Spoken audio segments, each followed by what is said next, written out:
Une belle idée, on a remplacé le foot par des vignettes autocollantes qu'il faut retrouver, collectionner sur la ville et sur son patrimoine. À Tourcoing, Marion Fiat et Marie Lehmann.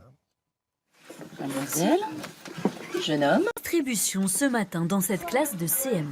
Pas de devoirs, mais des vignettes à coller sur des albums.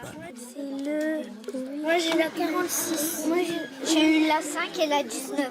Et à la place des traditionnels culturels de leur ville, une bonne surprise pour ces élèves. Ça m'aide à découvrir plein de choses. Pour moi, le but, c'est d'avoir tout. J'aime bien avoir tout. Après, comme celui-ci, c'est mon préféré. Pourquoi c'est Juillet. Comme ça, on peut visiter des lieux et qu'on n'a jamais regardé. Une photo et une petite anecdote avec un rappel historique sur 50 trésors parmi ceux que renferme la ville de Tourcoing. Une formule magique qui permet aux enfants de travailler sans même s'en rendre compte. Alors je pense que déjà ça va les motiver à connaître leur ville.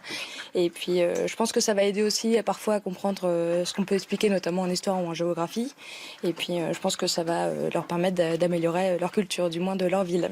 Et puis ça va les faire sortir, ces élèves, puisque pour compléter l'album, il faut partir à la chasse au trésor pour récupérer les vignettes un peu partout dans la ville.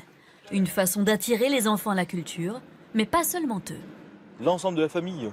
L'enfant vient au musée, l'enfant connaît le musée à travers les visites proposées gratuitement aux scolaires, mais peut peut-être avec papa et maman venir les emmener pour la première fois au musée.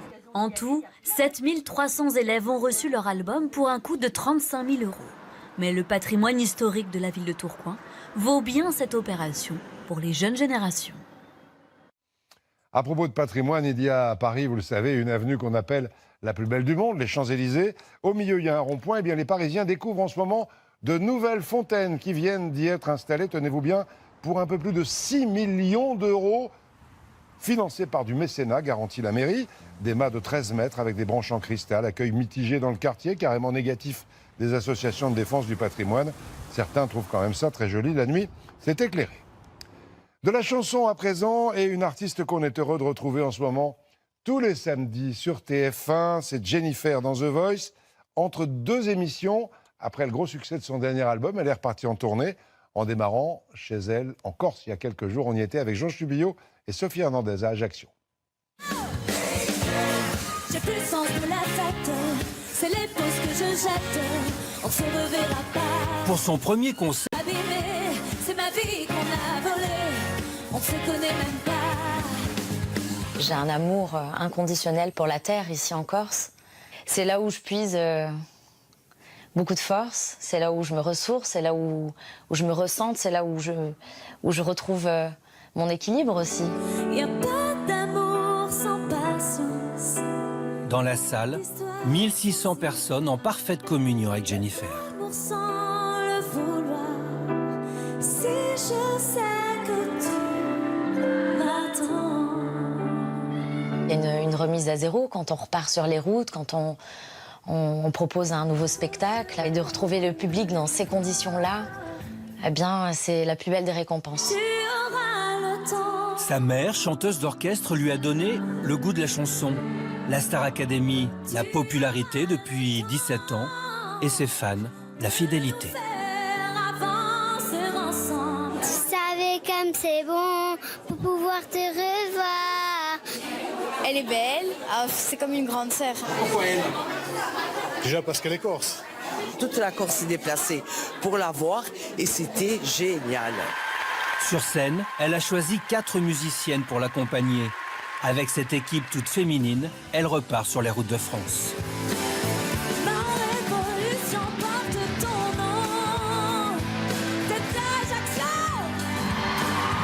Elle donnera une trentaine de concerts de Marseille à Amiens en passant par Paris le 19 mai prochain. Et avant ça, elle sera à Strasbourg le 19 mars, à Marseille le 21, le 5 avril à Lyon, etc. Et puis comme on n'en peut plus, on a envie hâte de la revoir samedi dans The Voice. Allez, je reviens une nouvelle fois à la météo. Au début du journal, on a vu qu'il faisait bien froid dans le nord, qu'il neigeait en montagne. Mais le printemps, c'est dans une semaine. Et les fleurs de saison, on en a vu quelques-unes sur le plateau tout à l'heure, sont là pour le rappeler. Les jonquilles, bien sûr, mais aussi les narcisses. Elles sont magnifiques en ce moment. À Nantes, Louise Marcy, Pauline Hélène. Des couleurs printanières et un parfum entêtant. Dans ce parc nantais, les jonquilles sont en fleurs, idéales pour une balade en famille. En ce moment, toutes les semaines, on vient voir les jonquilles. Et puis après, les azalées et les camélias. Elles sont trop belles, oui. J'aime bien cette couleur-là. Oui. Tu nous montres ? Celle-là. Ici, elles sont partout. Plus de 300 000 bulbes qui habillent les pelouses et annoncent le retour des beaux jours. Là, c'est le plein boom. Mi-mars, là, c'est là que la plus grande variété de narcisses fleurit actuellement, quoi. Et ça va durer encore une bonne quinzaine de jours, 3 semaines, en fonction du temps, bien sûr. Une fleur simple qui fait également la joie de ce photographe. Ce matin, il choisit soigneusement où se positionner afin d'obtenir les meilleurs clichés. Je sais qu'à cette heure-ci, avec le talus, il y a des contre-jours qui font que je peux avoir la transparence sur les jonquilles notamment. Donc voilà, ça fait une photo qui sort un petit peu de la jonquille traditionnelle. Et voilà, on voit toute la lumière qui passe au travers des pétales, donc c'est sympa. Dans cette jardinerie, on installe les bulbes vendus en pot. Un incontournable dans le jardin, facile à cultiver. Ceux qui ne veulent pas renouveler leurs plantes tous les ans, le bulbe est assez simple, il y a juste à le planter alors plutôt au soleil, un sol quand même assez drainant et puis ça revient naturellement d'une année sur l'autre. De quoi faire le bonheur des jardiniers, plus que quelques semaines pour en planter. Et j'en profite pour vous dire qu'il y aura bientôt 2 très belles fêtes des jonquilles, comme chaque année, à Gérardmer dans les Vosges le 7 avril et à Saint-Étienne-de-Montluc en Loire-Atlantique le 14 avril. On en arrive à la dernière partie de ce journal consacré, comme d'habitude, aux richesses de notre patrimoine, bien évidemment. Cette semaine, d'abord, avec une série de rencontres avec quelques artistes ou artisans qui aiment passionnément leur montagne. Aujourd'hui, le dernier forgeron de la vallée de l'Ubaye, dans les Alpes de Haute-Provence. Il fabrique des couteaux avec des bois de serre. À Barcelonnette, Pauline Lefrançois, Philippe Fontalba.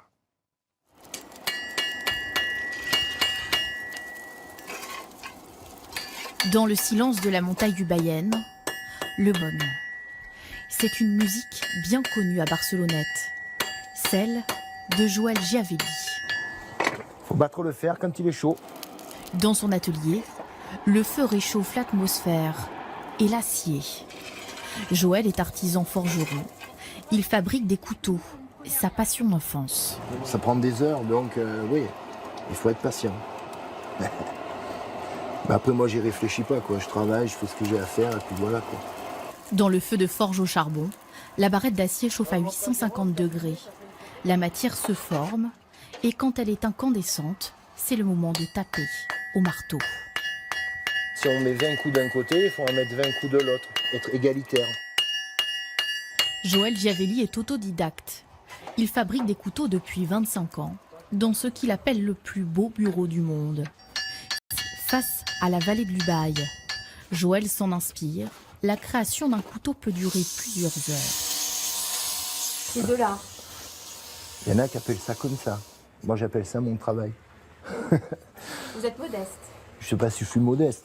Moi, chaque fois qu'on me dit que je suis un artiste, ça me fait quelque chose. Ça me fait rire, ça me fait sourire. Pourquoi? Je sais pas, parce que moi, je me qualifie pas comme ça. Je me qualifie de démerdard. C'est un long travail, précis et physique. Après avoir affiné la lame, Joël la trempe dans de l'huile de colza bouillante. Il aime travailler cette matière rude. Et là maintenant, je viens, je le polis avec un buffle dur et un buffle souple, avec de la pâte à polir, pour lui donner un côté miroir fini, quoi. Voilà. Quand le couteau, le voilà terminé, prêt à l'emploi. Chaque mercredi, Joël expose ses créations sur le marché de Barcelonnette. Et il attire l'œil des curieux. C'est quelque chose d'assez exceptionnel, quoi. Surtout le travail de coutelier, là. On n'en trouve pas de partout. Ça, c'est quoi? C'est ce qu'on appelle le damassé, ça? Non, ça c'est du brut de forge. Brut de forge. Voilà. Je sors les moutures, je le fais miroir, mais le haut de lame, je le laisse en brut de forge. Il y a une touche d'Ubaye sur chaque pièce. Les couteaux sont travaillés avec du bois de corne de cerf. Tous les couteaux que vous voyez là, qui sont réalisés en cerf, c'est du cerf d'ici, de Barcelonnette, des environs, quoi. Méconnu dans la vallée, Joël a amené la culture artisanale de la coutellerie à Barcelonnette. Et même s'il ne l'avouera jamais, c'est sa fierté. transmettre ce savoir-faire traditionnel au cœur.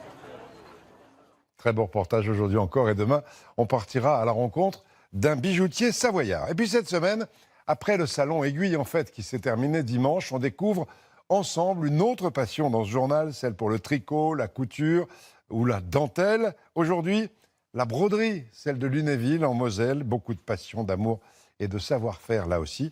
Vincent Ditch et Christophe Annès. Inventé ici il y a 200 ans, le point de Lunéville attire toujours autant les passionnés de broderie.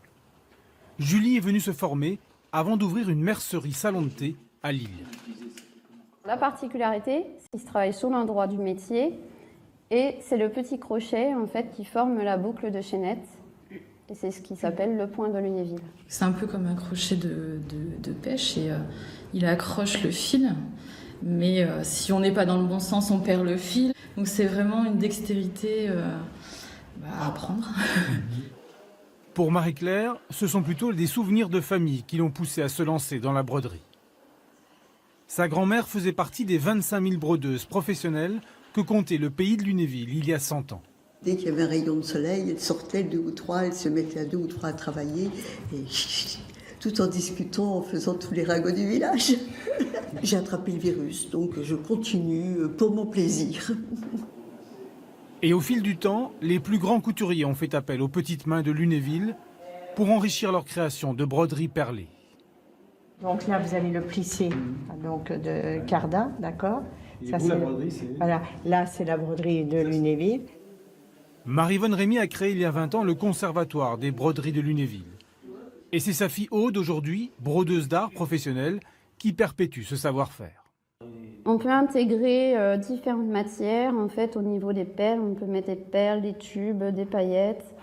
On peut y accrocher des strass aussi. Ce qui est beau, c'est qu'on travaille avec des matériaux nobles. Les perles, c'est des perles de rocaille, mais en verre. Là, c'est une maille chaînée en fil de soie. Tout ce travail de patience, minutieux, la précision, la perfection, enfin, c'est splendide. Et puis, c'était un rêve depuis très longtemps. Ce rêve que des stagiaires concrétisent chaque semaine au sein du château de Lunéville, Christine Noé en a fait son métier en Moselle. Créatrice de robes de soirée ou de mariage, il était indispensable pour elle de se former à la broderie perlée. Effectivement, les perles et les paillettes vont apporter la touche royale, si je peux me permettre. Une alchimie entre le crochet, ce qui se fait, le toucher de la perle. On peut faire du moderne avec d'anciennes techniques. La présence de Nozomi, venue spécialement du Japon pour se former, prouve que le point de croix de Lunéville reste une technique de broderie réputée dans le monde entier. Donc le plastron va être ajusté après le démontage du métier à broder. Et ce n'est pas près de se terminer puisque le Conservatoire des broderies de Lunéville prend aussi le temps de transmettre ces techniques dès le plus jeune âge. Et demain, on va continuer avec des passionnés de tricot dans le Limousin. Petit coup d'œil habituel à la Bourse de Paris avant de vous quitter. Elle monte un peu, plus 0,37% à 5289 points. Dans un instant, Louis Baudin, une météo encore agitée. À 20h, Gilles Boulot. N'oubliez pas David Pujadas à 18h avec ses invités sur LCI Canal 26. N'oubliez pas non plus de continuer à voter pour l'élection dans les régions de votre plus beau marché. Et on se quitte aller avec encore quelques images de Narcisse et de Jonquille à Nantes où on était tout à l'heure. Bon après-midi, à demain.